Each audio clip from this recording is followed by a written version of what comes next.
berdoa. Kita berdoa. Tuhan Yesus yang baik, Tuhan Yesus yang ajaib, Tuhan Yesus yang berkuasa atas seluruh hidup kami. Kami mengucap syukur Tuhan untuk kesempatan hari ini Kau berikan bagi kami, secara khususnya untuk anak-anak sekolah minggu, dapat memuji, memuliakan akan nama Tuhan, serta mendengarkan akan kebenaran firman Tuhan. Kami mengucap syukur dan membuka ibadah sekolah minggu hanya di dalam nama Tuhan Yesus Kristus. Haleluya. Amin. Kita menyanyikan satu pujian. Tuhan Yesus baik, dari dulu, sekarang, bahkan sampai selama-lamanya. Kasih-Nya tidak pernah berkesudahan dalam kehidupan adik-adik dan juga Kak Yuli. Kita menyanyikan pujian tiada berkesudahan.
pujian firman Tuhan ku dengar. Kayuli mengundang adik-adik untuk duduk manis, lipat tangan, dan mari kita bersatu hati di dalam doa. Kita berdoa. Tuhan Yesus, kami tahu Engkau sangat mengasihi kami. Ajari kami Tuhan untuk menjadi anak-anak-Mu yang setia dan taat kepada-Mu Tuhan. Menjadi murid-murid yang paling Engkau kasihi. Terima kasih Tuhan.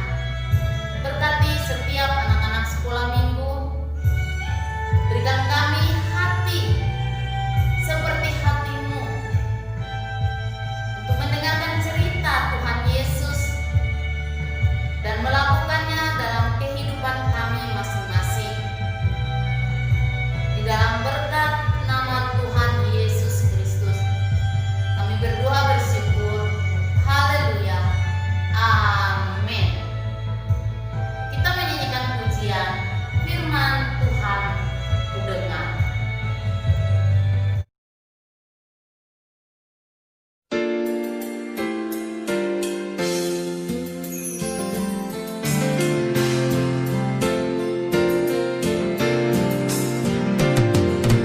Firman Tuhan ku dengar, ku tanam di hatiku,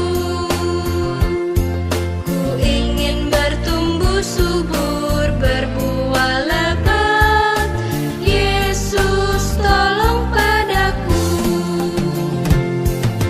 Firman Tuhan ku dengar, ku tanam di hatiku,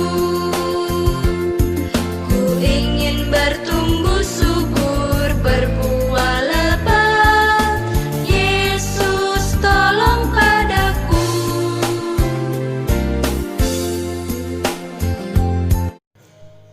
Ada seorang mempunyai 2 anak laki-laki.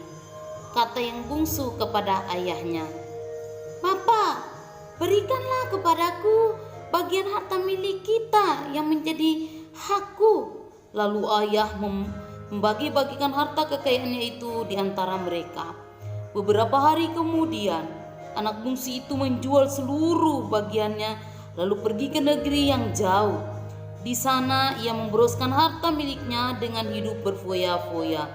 Setelah dihabiskannya semuanya, timbullah bencana kelaparan di dalam negeri itu dan ia pun melarat. Lalu ia pergi dan bekerja pada seorang majikan di negeri itu. Orang itu menyuruh ke ladang untuk menjaga babinya. Lalu ia ingin mengisi perutnya dengan ampas yang menjadi makanan babi itu, tetapi tidak seorang pun yang memberikan kepadanya. Lalu ia menyadari keadaan, katanya, "Betapa banyaknya orang upahan Bapakku yang berlimpah-limpah makanannya, tetapi aku di sini mati kelaparan. Aku akan bangkit dan pergi kepada Bapakku dan berkata kepada Bapa, aku telah berdosa terhadap sorga dan terhadap Bapa. Aku tidak layak lagi disebut anak Bapa. Jadikanlah aku sebagai salah seorang upahan Bapa." Maka bangkitlah ia dan pergi kepada bapaknya. Ketika ia masih jauh, ayahnya telah melihatnya.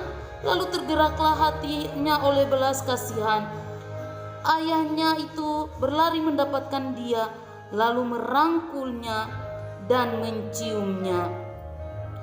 Kata anak itu kepada bapaknya, "Aku telah berdosa terhadap surga dan terhadap Bapa. Aku tidak layak disebut sebagai anak Bapa." Tetapi ayahnya berkata kepada hamba-hambanya, "Lekaslah bawa kemari jubah yang terbaik, pakaikanlah itu kepadanya, dan kenakanlah cincin pada jarinya, dan sepatu pada kakinya. Dan ambillah lembu jantan itu, sembelilah dia, dan marilah kita makan dan bersuka cita. Sebab anakku ini telah mati dan menjadi hidup kembali. Ia telah hilang dan didapat kembali." Maka mulailah mereka bersukaria. Tetapi anaknya yang sulung berada di ladang. Dan ketika ia pulang di dekat rumah, ia mendengar bunyi tarian. Lalu ia memanggil salah seorang hambanya dan berkata kepadanya, "Apa arti semua ini?" Jawab hambanya, "Adikmu telah kembali dan ayahmu telah menyembelih anak lembu tambun karena ia mendapatnya kembali dengan sehat." Maka marahlah anak sulung itu dan ia tidak mau masuk. Lalu ayahnya keluar dan berbicara dengan dia. Tetapi ia menjawab katanya, "Telah bertahun-tahun aku melayani Bapa dan belum pernah aku melanggar perintah Bapa. Tetapi kepadaku belum pernah Bapa memberikan seekor anak kambing untuk bersukacita dengan sahabat-sahabatku. Tetapi baru saja datang anak Bapa yang telah memboroskan harta kekayaan Bapa bersama-sama dengan pelacur-pelacur. Maka Bapa menyembelih anak lembu tambun itu untuk dia." Kata ayahnya kepadanya, "Anakku, engkau selalu bersama-sama dengan aku, dan segala kepunyaanku adalah kepunyaanmu. Kita patut bersukacita dan bergembira karena adikmu telah mati dan menjadi hidup kembali. Ia telah hilang." Dan dari cerita ini, adik-adik dan juga Kak Yudi dapat belajar bahwa dalam kehidupan kita sebagai anak-anak Tuhan, banyak sekali kesalahan-kesalahan yang kita lakukan dalam kehidupan kita. Mungkin kita melakukan kesalahan terhadap orang tua kita, terhadap kakak kita, terhadap adik kita, terhadap sesama kita, terhadap teman kita. Terutama melakukan kesalahan yang menyakiti akan hati Tuhan. Tetapi satu hal yang kita dapat belajar dari cerita ini, bahwa anak yang terhilang ketika dia menghabiskan harta orang tuanya, dia datang kepada bapaknya dan mengatakan bahwa aku telah berdosa kepada surga dan kepada Bapa. Aku tidak layak lagi disebut sebagai anak. Tetapi begitu besar kasih Bapa, sehingga dari jauh ayahnya melihat, dia merangkulnya dan mencium anaknya. Adik-adik, ketika kita melakukan kesalahan dalam kehidupan kita, mungkin melukai akan hati orang-orang yang ada di dekat kita.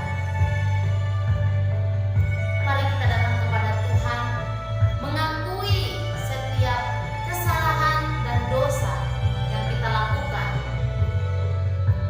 yang menyakiti akan hati Tuhan, untuk belajar tidak akan mengulangi setiap kesalahan kita, dan kita mau belajar untuk menjadi anak yang lebih baik, sehingga kita